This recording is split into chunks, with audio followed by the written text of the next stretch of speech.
Assalamualaikum warahmatullahi wabarakatuh. Kembali lagi bersama saya, Sherin Aziza dengan NIM 2065157. Pada video kali ini, saya akan membahas proyek akhir untuk mata kuliah akuntansi menengah lanjutan 2. Jadi langsung saja kita masuk ke SSC produk. Saya mengambil 2 produk, yaitu sosis ayam dan nugget ayam.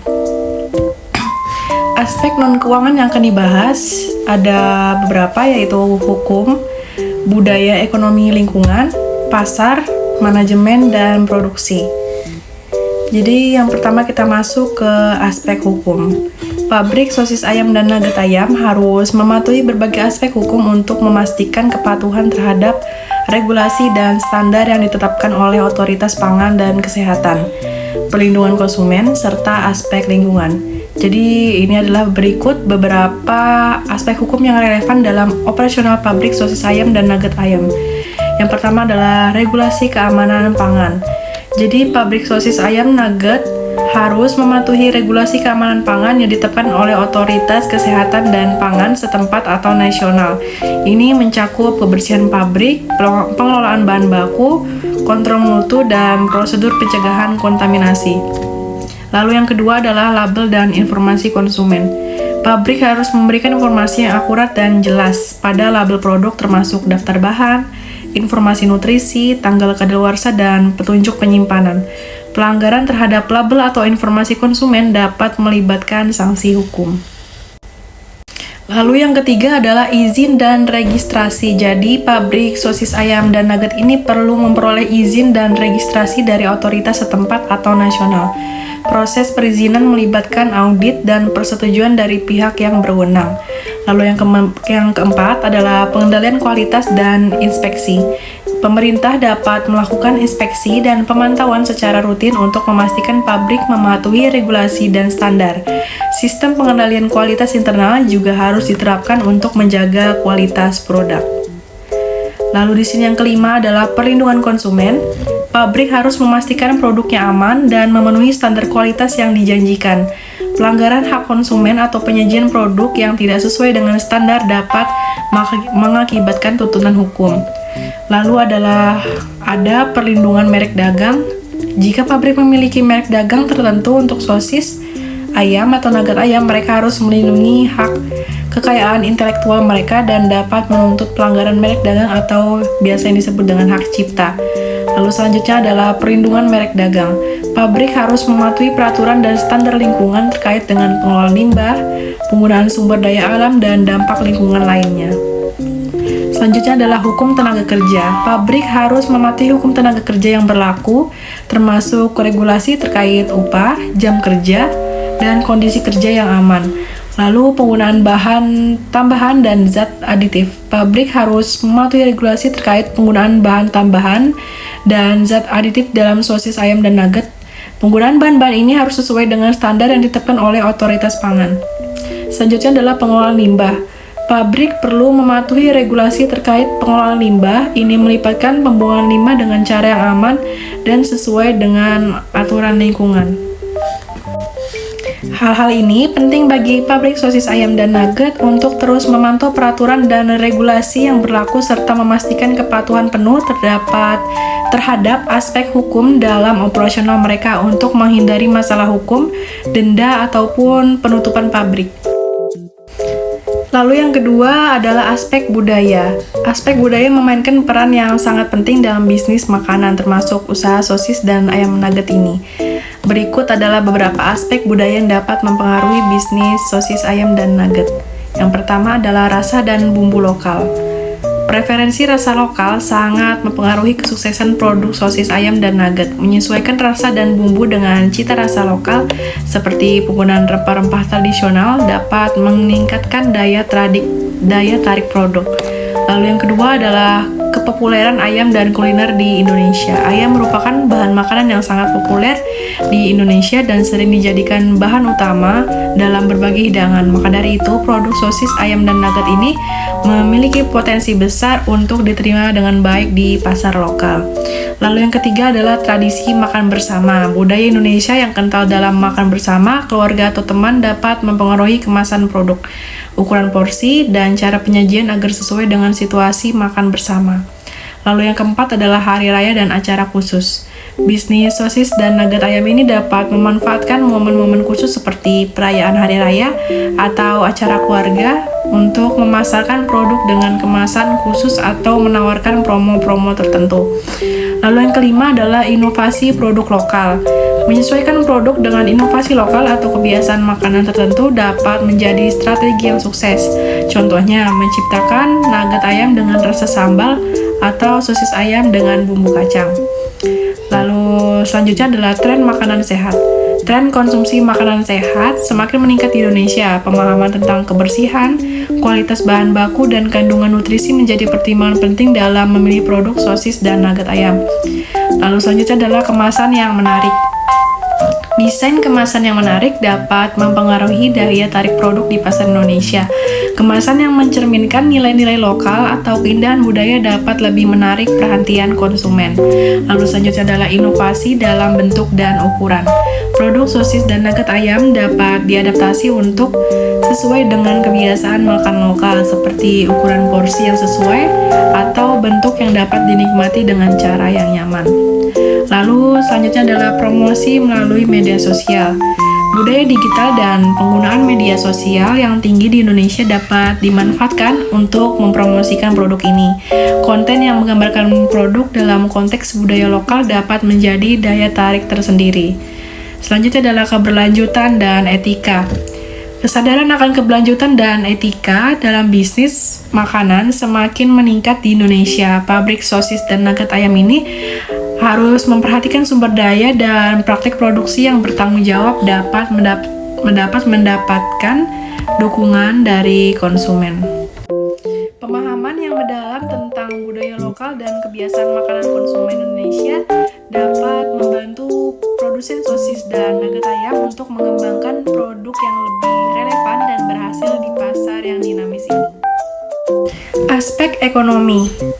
Aspek ekonomi yang mempengaruhi usaha sosis ayam dan nugget di Indonesia melibatkan sejumlah faktor, termasuk permintaan pasar, biaya produksi, aksesibilitas bahan baku, dan regulasi pemerintah. Berikut ini adalah beberapa poin singkat tentang aspek ekonomi terkait usaha sosis dan nugget ayam. Yang pertama, permintaan pasar.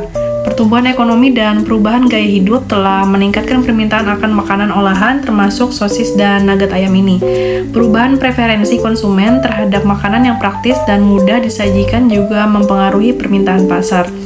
Lalu ada biaya produksi. Stabilitas biaya produksi termasuk bahan baku seperti daging ayam, rempah-rempah, dan bahan tambahan lainnya merupakan faktor penting dalam mengelola keseimbangan keuangan usaha. Fluktuasi harga bahan baku dapat mempengaruhi profitabilitas. Selanjutnya, daya saing harga. Dalam lingkungan ekonomi yang kompetitif, produsen sosis dan nugget ayam perlu mempertimbangkan daya saing harga mereka. Strategi penetapan harga yang tepat dapat mempengaruhi pangsa pasar dan keuntungan. Selanjutnya adalah distribusi dan rantai pasokan efisiensi. Dalam rantai pasokan dan distribusi, sangat penting untuk memastikan ketersediaan produk di pasar dengan biaya logistik yang terkendali. Lalu ada kondisi makroekonomi. Faktor-faktor makroekonomi seperti inflasi, nilai tukar mata uang, dan tingkat suku bunga dapat mempengaruhi biaya operasional dan kestabilan ekonomi usaha. Lalu ada pasar internasional. Potensi ekspor sosis ayam dan nugget dapat memperluas pasar dan meningkatkan pendapatan perusahaan. Pertimbangan aspek ekonomi di pasar internasional seperti regulasi perdagangan dan permintaan pasar global menjadi relevan. Selanjutnya, inovasi dan diferensiasi. Inovasi dalam produk baik dari segi rasa maupun presentasi dapat membantu perusahaan menarik konsumen dan membedakan produk mereka di pasar. Namun, inovasi juga harus seimbang dengan biaya produksi dan keberlanjutan. Selanjutnya ada perizinan dan regulasi. Pemahaman dan kepatuhan terhadap regulasi pemerintah, terutama yang berkaitan dengan keamanan pangan dan produksi makanan, merupakan aspek ekonomi yang krusial Biaya kepatuhan terhadap regulasi dapat mempengaruhi struktur biaya perusahaan. Selanjutnya, tren kesehatan dan kualitas. Permintaan konsumen akan makanan yang lebih sehat dan berkualitas tinggi dapat memotivasi produsen untuk menghasilkan produk sosis dan nugget ayam yang memenuhi standar gizi dan keamanan tertentu. Dan yang terakhir, keberlanjutan dan tanggung jawab sosial. Aspek ekonomi juga melibatkan pertimbangan keberlanjutan dan tanggung jawab sosial perusahaan, karena perilaku konsumen semakin mendukung bisnis yang peduli terhadap lingkungan dan masyarakat. Jadi pemahaman mendalam tentang faktor-faktor ekonomi ini dapat membantu produsen sosis ayam dan nugget untuk mengambil keputusan yang tepat guna menjaga keberlanjutan dan kesuksesan usaha mereka di pasar Indonesia. Aspek selanjutnya adalah aspek lingkungan. Aspek lingkungan sangat penting dalam usaha sosis dan nugget ayam ini di Indonesia untuk memastikan keberlanjutan operasional dan mengurangi dampak negatif terhadap lingkungan. Berikut adalah beberapa poin singkat mengenai aspek lingkungan. Yang pertama adalah pengelolaan limbah. Jadi, pabrik sosis dan nugget ayam perlu memastikan pengelolaan limbah yang efisien dan sesuai dengan regulasi lingkungan. Limbah cair dan padat yang dihasilkan harus diolah atau dibuang dengan cara ramah lingkungan. Lalu penggunaan energi, upaya penghematan energi dan penggunaan energi terbarukan perlu dipertimbangkan untuk mengurangi jejak karbon dan ketergantungan pada sumber energi non-terbarukan. Selanjutnya adalah bahan baku berkelanjutan. Pemilihan bahan baku yang berkelanjutan seperti daging ayam dari peternakan yang berkelanjutan atau sertifikasi lingkungan dapat memberikan dampak positif pada lingkungan. Selanjutnya, kemasan ramah lingkungan. Pabrik perlu mempertimbangkan kemasan yang ramah lingkungan seperti penggunaan bahan daur ulang atau pengurangan penggunaan kemasan sekali pakai. Next adalah keselamatan lingkungan. Tindakan pencegahan dan rencana darurat harus ditetapkan untuk melindungi lingkungan dari kemungkinan kebocoran, bahan berbahaya, atau tumpahan limbah. Selanjutnya, penggunaan air harus dikelola secara efisien dan upaya harus dilakukan untuk mengurangi penggunaan air dalam proses produksi. Rekayasa sistem daur ulang air limbah juga dapat diadopsi. Selanjutnya, penelitian dan inovasi lingkungan. Mendukung penelitian dan inovasi dalam pengembangan teknologi atau metode produksi yang lebih ramah lingkungan dapat menjadi langkah proaktif. Pengukuran jejak karbon. Mengukur jejak karbon dari proses produksi dan transportasi dapat membantu identifikasi area-area di mana perbaikan dapat dilakukan untuk mengurangi emisi gas dan rumah kaca. Yang terakhir, kerjasama dengan komunitas lokal. Pabrik sosis ayam dan nugget ini dapat berkolaborasi dengan komunitas lokal untuk program-program lingkungan, seperti kampanye pembersihan lingkungan atau pendidikan tentang praktik hidup berkelanjutan. Jadi penting untuk dicatat bahwa penerapan praktik ramah lingkungan bukan hanya kewajiban etis, tetapi juga dapat menciptakan nilai tambah dalam pandangan konsumen yang semakin sadar lingkungan. Perusahaan yang berkomitmen pada praktik berkelanjutan dapat memperoleh keuntungan kompetitif dan mendukung keberlanjutan lingkungan di Indonesia. Next, kita masuk ke aspek pasar. Yang pertama adalah permintaan konsumen. Tingkat permintaan untuk sosis dan nugget dipengaruhi oleh preferensi konsumen terhadap makan siap saji, ketersediaan produk di pasar, dan tren konsumsi makanan yang berubah. Lalu yang kedua adalah tren kesehatan dan nutrisi. Kesadaran konsumen tentang kesehatan dan nutrisi dapat mempengaruhi permintaan produk sosis dan nugget yang lebih sehat atau menggunakan bahan baku berkualitas tinggi. Selanjutnya yang ketiga, kemudahan dan kecepatan penyajian. Produk sosis dan nugget sering diminati karena kemudahan dan kecepatan dalam penyajiannya. Faktor ini mencerminkan perubahan gaya hidup yang cenderung lebih sibuk. Keempat, inovasi produk. Inovasi dalam bentuk, rasa, dan varian produk dapat menjadi faktor yang membedakan dan mempengaruhi daya tarik produk di pasar. Misalnya, nugget dengan rasa dan bentuk yang unik. Lalu yang kelima, harga dan daya saing. Harga produk sosis dan nugget bersaing dengan produk serupa di pasar.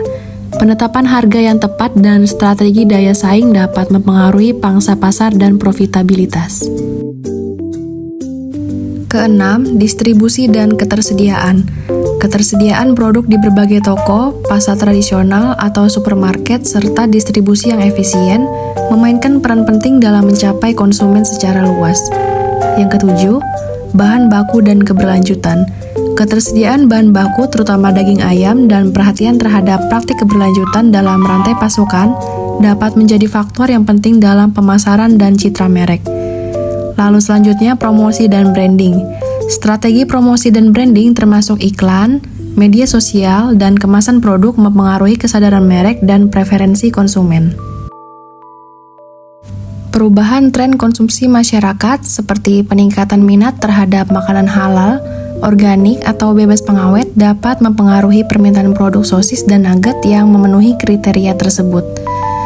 Regulasi pangan, peraturan dan regulasi terkait keamanan pangan, label, dan standar produksi mempengaruhi operasional dan pemasaran produk sosis dan nugget. Dan yang terakhir adalah daya beli konsumen. Kondisi ekonomi dan daya beli konsumen memainkan peran penting dalam menentukan sejauh mana produk sosis dan nugget dapat diakses oleh pasar luas. Aspek selanjutnya ialah aspek manajemen yang terdiri dari manajemen operasional, sumber daya manusia, manajemen keuangan, manajemen produksi, manajemen kualitas dan keamanan pangan, manajemen rantai pasokan, pemasaran, inovasi produk, manajemen resiko, lingkungan, teknologi informasi dan komunikasi hubungan masyarakat. Aspek yang terakhir yaitu aspek produksi. Yang pertama, bahan baku ayam. Pastikan kualitas ayam yang digunakan baik dari segi kebersihan, kesehatan, dan nutrisi. Ayam yang digunakan sebaiknya bebas dari penyakit dan diolah sesuai dengan standar keamanan pangan. Lalu yang kedua adalah proses produksi higienitas, dan yang ketiga adalah teknologi peralatan, lalu pengemasan, dan yang kelima adalah penyimpanan dan distribusi, lalu kontrol kualitas, serta yang ketujuh adalah kepatuhan regulasi, dan yang terakhir adalah inovasi produk. Selanjutnya, aspek keuangan yang terdiri dari rincian biaya, aktiva dan investasi, laporan HPP, laporan laba rugi, BEP, NPV, IRR, payback period, dan PI. Di sini terdapat rincian biaya untuk produk sosis ayam dan rincian biaya untuk nugget ayam. Selanjutnya, tabel perhitungan penyusutan pada aktiva tetap. Selanjutnya, ada tabel biaya aktiva berwujud dan didapatkan total investasi sebesar Rp1.219.500.000 dan untuk total penyusutan per bulan sebesar Rp4.827.222. Next ada laporan HPP dan laporan laba rugi untuk PT SSC. Nah, setelah kita mendapatkan nilai total investasi, lalu kita bisa membuat tabel seperti ini yang terdiri dari cash flow, net profit, depresiasi dan amortisasi, net cash flow, dan kumulatif. Nah, tabel ini akan dijadikan acuan untuk menghitung BEP, NPV, IRR, payback period, dan PI.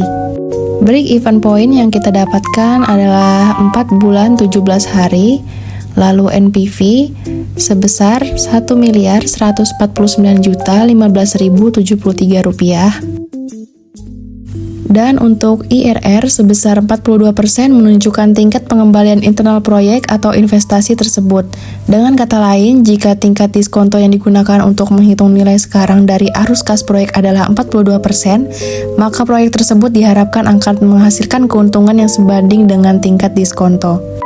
Lalu payback period atau periode pengembalian modal sebesar 2,36 bulan, menunjukkan waktu yang diperlukan untuk mendapatkan kembali investasi awal yang dilakukan dalam suatu proyek atau investasi. Dalam hal ini, proyek diharapkan dapat menghasilkan arus kas yang cukup untuk menutupi biaya investasi awal dalam waktu 2,36 bulan.